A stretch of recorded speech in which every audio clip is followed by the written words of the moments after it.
We'll now have the first response by Dr. Craig. Okay.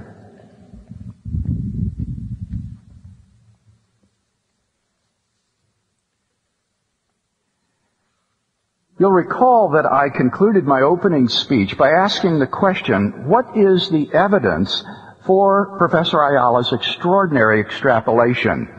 Before we look at the evidence, I think it's worth emphasizing just how extraordinary an extrapolation it is. Many of us probably think that if random mutation and natural selection can explain, for example, the evolution of the horse, then that surely shows the power of the Darwinian mechanisms.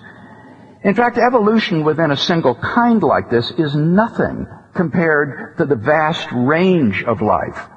You might think, well, if we could show that random mutation and natural selection could explain, say, how a bat and a whale evolved from a common ancestor, wow, that would really show the power of these mechanisms.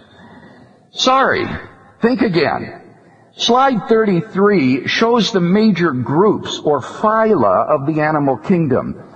Notice that a bat and a whale are both mammals, which is just one of the subcategories under the chordates.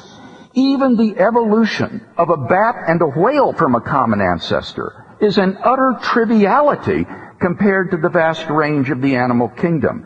It would do nothing to explain, for example, how a bat and a sea urchin evolved from a common ancestor, not to speak of a bat and a sponge. This represents an extrapolation of gargantuan proportions. Indeed, it represents an enormous leap of faith in the efficacy of the Darwinian mechanisms. Now, if this extrapolation takes your breath away, get a load of this. Slide 34, please.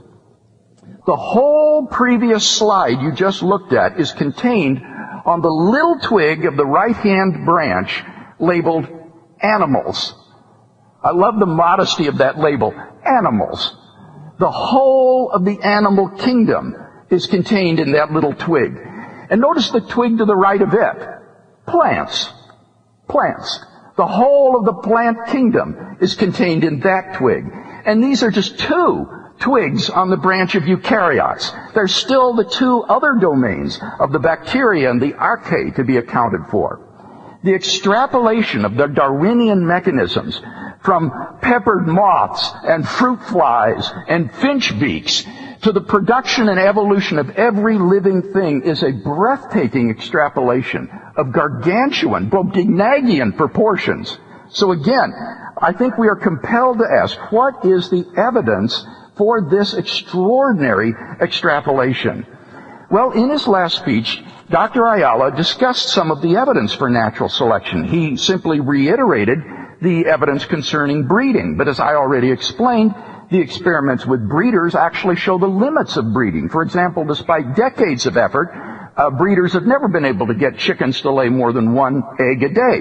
Breeding actually shows the limits of what natural selection and mutation can do.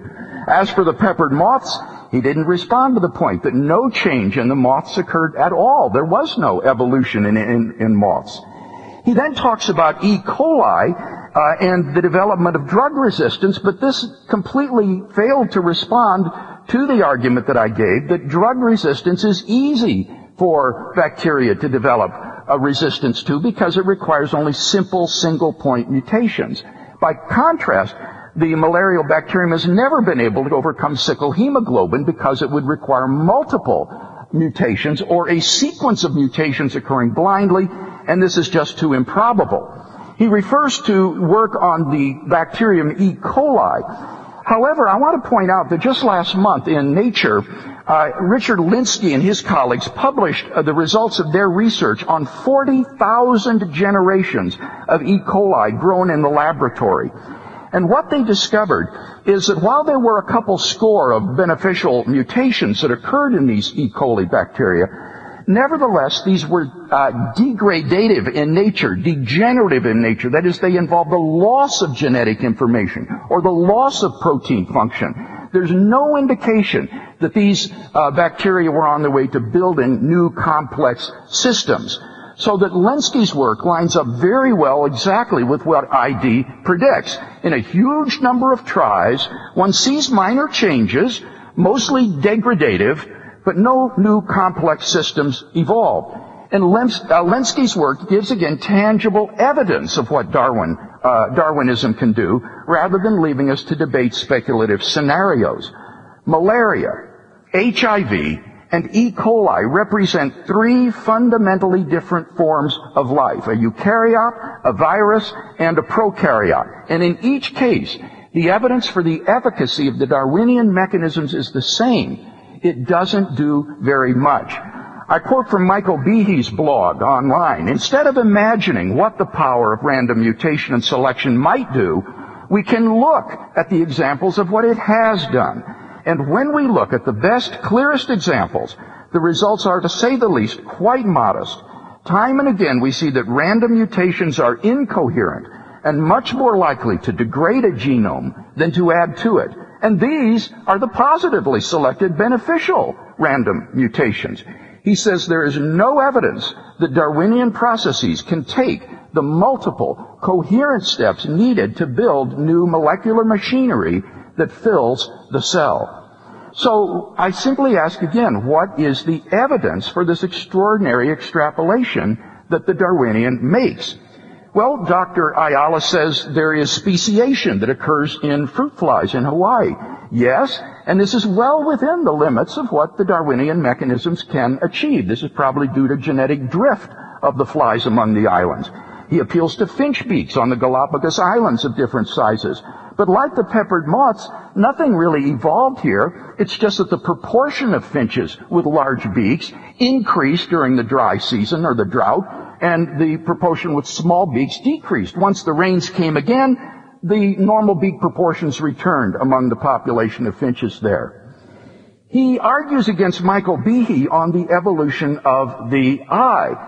But what struck me about this is so odd is that if you read Darwin's Black Box by Michael Behe, on pages 37 and 38 of Darwin's Black Box, Behe says that the eye is not irreducibly complex, and therefore this is not one of the examples to which he will appeal in his book. He says the muscles that focus the lens or turn the eye function as a contraction apparatus, which can be applied to many different systems. The perception of light by the retina is not dependent on them. Tear ducts and eyelids are also complex systems, but separable from the function of the retina, and so on and so forth. So you will find nowhere in Darwin's Black Box Michael Behe appealing to the eye as an irreducibly complex system. On the contrary, he says it's a system of systems. And so this simply doesn't engage ID theory responsibly. Indeed, I find this, quite frankly, to be very typical of the critics of ID. They don't engage these theorists responsibly and in detail. Rather, they offer easy, dismissive refutations that doesn't really take their work seriously. So it seems to me that when I look at the evidence as an objective observer, it seems to me that I haven't been shown any good reason to think that the Darwinian mechanisms are sufficient to explain that extraordinary diversity of life that we see on this planet during the time available.